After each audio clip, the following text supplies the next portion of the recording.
Hello दोस्तों, स्वागत है आपका इस वीडियो में। आज हम लोग इस वीडियो में एसएससी जीडी का जो अभी एग्ज़ाम हुआ था 20 फरवरी 2024 को, उसकी सेकंड शिफ्ट के जीके के जो क्वेश्चन थे 20 क्वेश्चन, उनको हम लेकर आए हैं। उनके बारे में डिटेल में बात करेंगे, डिस्कस करेंगे। तो आप वीडियो में लास्ट तक बने रहिएगा और उम्मीद करता हूँ आपको बहुत कुछ सीखने को मिलेगा। तो चलिए बिना देर किए हम शुरू करते हैं। देखिए यहाँ पे सबसे पहला क्वेश्चन जो है हमारा है कि प्रत्येक वर्ष अगस्त के दूसरे शनिवार को अलप्पुझा के पास आयोजित नेहरू ट्रॉफी प्रतियोगिता किस श्रेणी की सबसे प्रतिस्पर्धी और लोकप्रिय है।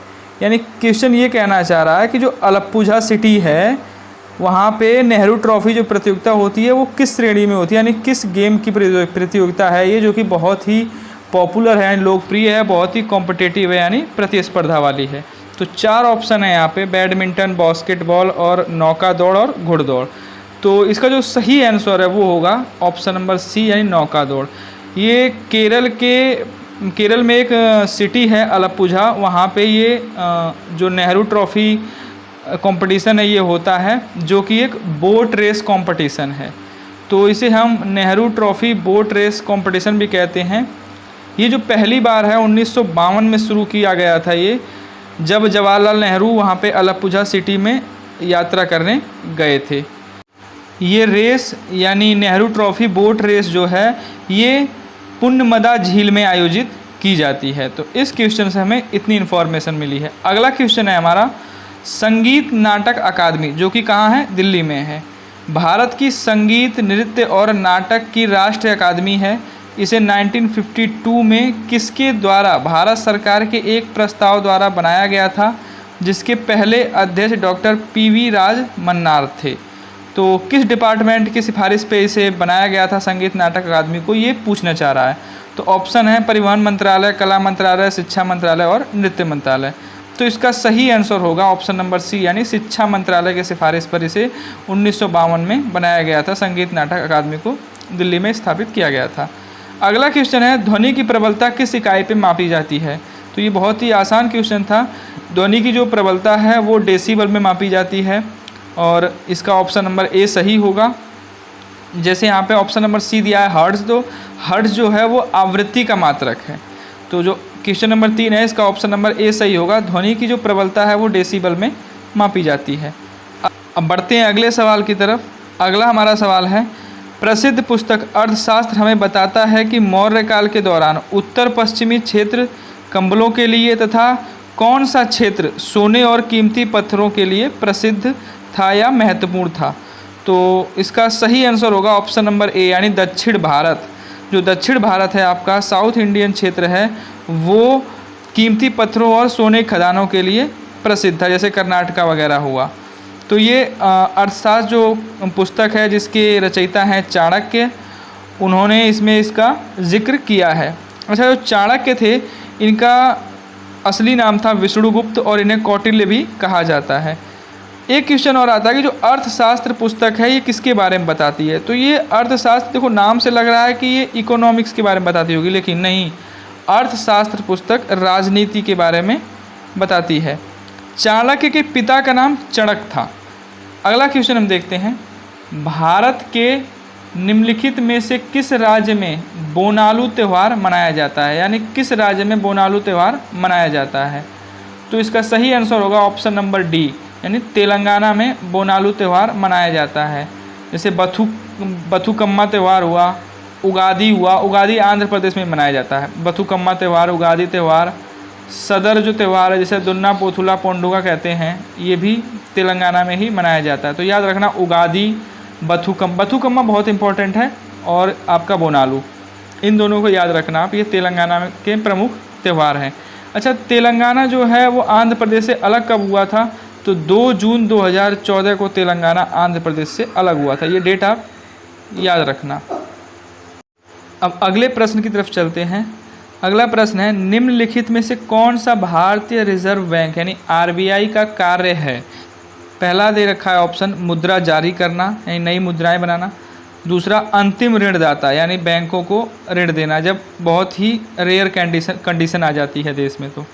तो इसका सही आंसर होगा ऑप्शन नंबर बी, यानी 1 और 2 दोनों। यानी आरबीआई ही वो बैंक है जो मुद्रा जारी करता है और अंतिम ऋणदाता के रूप में होता है, यानी बैंकों को कर्ज यही बैंक देता है। तो इसका ऑप्शन नंबर बी सही होगा। यहाँ पे बात है आरबीआई की। देखो आरबीआई की जो स्थापना है वो हुई थी 1 अप्रैल 1935 को। डेट याद रखना, 1 अप्रैल 1935 को। हेडक्वार्टर तो हमें पता है मुंबई में है, लेकिन स्थापना जब हुई थी तो उस समय कहाँ था? कोलकाता में था। एक चीज़ और है, आरबीआई के जो गवर्नर है ना, वो याद रखना शक्तिकांत दास हैं, तो सबको पता है, लेकिन कौन से नंबर के हैं ये पता होना जरूरी है। तो 25वें नंबर के हैं आरबीआई गवर्नर, 25 नंबर के हैं कौन? शक्तिकांत दास। अगले क्वेश्चन की तरफ चलते हैं। अगला सवाल है हमारा, किसने जून 2023 में महिला उद्यमियों को सशक्त बनाने के लिए, यानी मजबूत बनाने के लिए, महिला उद्यमियों को मजबूत बनाने के लिए DAYNULM, इसका मतलब है दीनदयाल अंत्योदय योजना, और NULM इसका मतलब है नेशनल अर्बन लिवलीहुड्स मिशन, यानी राष्ट्रीय शहरी आजीविका मिशन। तो दीनदयाल अंत्योदय योजना राष्ट्रीय शहरी आजीविका मिशन के साथ साझेदारी की है। तो इसका सही आंसर है UNDP, यानी यूनाइटेड नेशन डेवलपमेंट प्रोग्राम। इस ऑर्गेनाइजेशन ने दीनदयाल उपाध्याय अंत्योदय योजना राष्ट्रीय शहरी आजीविका मिशन, जिसे DAYNULM कहा जाता है, इसके साथ मिलके महिला जो उद्यमी हैं उनको सशक्त बनाने के लिए साझेदारी की है। अच्छा, जो ये DAYNULM करके है, दीनदयाल उपाध्याय अंत्योदय योजना राष्ट्रीय शहरी आजीविका mission and national urban livelihoods mission है, इसकी जो शुरुआत है वो हुई थी 2013 में। तो देखिए जो ये है ना NULM, तो U से यहाँ पे अर्बन है, U से यहाँ पे क्या है? अर्बन है। अर्बन मतलब शहरी। ऐसे ही एक और योजना है। अच्छा, इस योजना का मकसद क्या था पहले ये जान लेते हैं। इस योजना का जो मकसद था ना, जो शहर में गरीब हैं, जो शहरी लोग हैं, उनमें जो गरीब लोग हैं, शहर में जो गरीब लोग रहते हैं, उनकी गरीबी को कम करना, उन्हें बेहतर रोजगार और आजीविका के अवसर मुहैया कराना, ये इस योजना का मेन पर्पस था। और इसे 2013 में स्थापित किया गया था, यानी शुरुआत इस योजना की गई थी। और अभी जून 2023 में इसने UNDP के साथ मिलके जो महिला उद्यमी हैं उनको सशक्त बनाने के लिए साझेदारी की है UNDP के साथ मिलके। ऐसे ही DAY यानी दीनदयाल अंत्योदय योजना NRLM है, यानी नेशनल रूरल लिवलीहुड्स मिशन, यानी ग्रामीण क्षेत्र में भी विकास करने के लिए एक संस्थान है, यानी योजना बनाई गई है DAYNULM करके। इसकी स्थापना जो है वो हुई थी 2011 में। अगला क्वेश्चन हम देखते हैं, भारत सरकार द्वारा आयोजित सामाजिक, आर्थिक और जाति जनगणना 2011 के अनुसार मापने के मानदंडों में से कौन सा एक नहीं है? तो जो इसका जो मानदंड है वो ऐसे परिवार नहीं थे इसमें जिनमें 15 से 59 वर्ष की कोई वयस्क महिला नहीं है, ये कोई मानदंड नहीं था। अगला क्वेश्चन है, सुप्रीम कोर्ट के किस पूर्व न्यायाधीश को आंध्र प्रदेश का राज्यपाल नियुक्त किया गया है? तो सही आंसर है इसका ऑप्शन नंबर बी, यानी सैयद अब्दुल नज़ीर को आंध्र प्रदेश का राज्यपाल नियुक्त किया गया है। आंध्र प्रदेश के CM हैं चंद्रबाबू नायडू और कैपिटल है अमरावती। अच्छा, अमरावती जो है शहर, इसका पुराना नाम था उदुम्बरावती। क्या था? उदुम्बरावती, ये याद रखना। अगले सवाल की तरफ देखते हैं, स्वतंत्रता के बाद भारत ने प्रथम प्रधानमंत्री नेहरू के किस प्रकार के प्रभाव में 1951 में अपनी पहली FYP यानी 5 ईयर प्लान, यानी पहला 5 ईयर प्लान यानी पंचवर्षीय योजना शुरू की थी? तो जो हमारे प्रधानमंत्री थे जवाहरलाल नेहरू, वो बहुत ही समाजवादी किस्म के आदमी थे, तो इसका ऑप्शन नंबर ए सही होगा, यानी समाजवादी प्रभाव में आके पहली 5 ईयर प्लान को 1951 में लागू किया गया था। अगला है सवाल हमारा, भारत में अनुच्छेद 333 के प्रावधानों के अधीन प्रत्येक राज्य की विधानसभा में कितने सदस्यों से अधिक सदस्य नहीं होंगे? तो किसी भी विधानसभा में 500 से अधिक विधानसभा सदस्य नहीं हो सकते हैं और 60 से कम नहीं हो सकते हैं। यानी कोई भी विधानसभा है किसी भी राज्य की, उसमें 60 से कम नहीं होंगे विधानसभा सदस्य और 500 से ज़्यादा नहीं होंगे। अच्छा, 60 से कम हो सकते हैं इन स्टेटों में, जैसे आपका हुआ गोवा, मिजोरम, सिक्किम और पुडुचेरी। इन चारों में 60 से कम हो सकते हैं क्योंकि यहाँ की जनसंख्या जो है बहुत ही कम है। अच्छा, ये तो है बात विधानसभा की। आपको पता है भारत में ऐसे 6 राज्य हैं जहाँ पे विधान परिषद भी है। जैसे आपका होता है ना संसद में लोकसभा और राज्यसभा। लोकसभा को बोलते हैं लोअर सदन, मतलब बोलते हैं सदन, निम्न सदन, और क्या कहते हैं उसको लोअर हाउस बोलते हैं, और राज्यसभा को बोलते हैं अपर हाउस यानी उच्च सदन।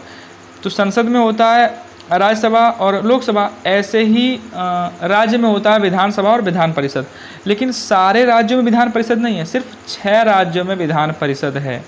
तो वो 6 राज्य कौन कौन से हैं? तेलंगाना, यूपी, महाराष्ट्र, कर्नाटका, आंध्र प्रदेश और बिहार। इसको याद कैसे रखोगे? इसको याद रखना आप तुम कब, TUM तुम, KAV कब। T से तेलंगाना, U से उत्तर प्रदेश, M से महाराष्ट्र, तुम हो गया, K से कर्नाटका, A से आंध्र प्रदेश, B से बिहार। यानी ये 6 राज्य हैं, इनमें विधान परिषद है। अगला क्वेश्चन देखते हैं हम। अमृतसर की संधि किस वर्ष हस्ताक्षरित हुई थी? तो अमृतसर की जो संधि थी वो 1809 में हुई थी।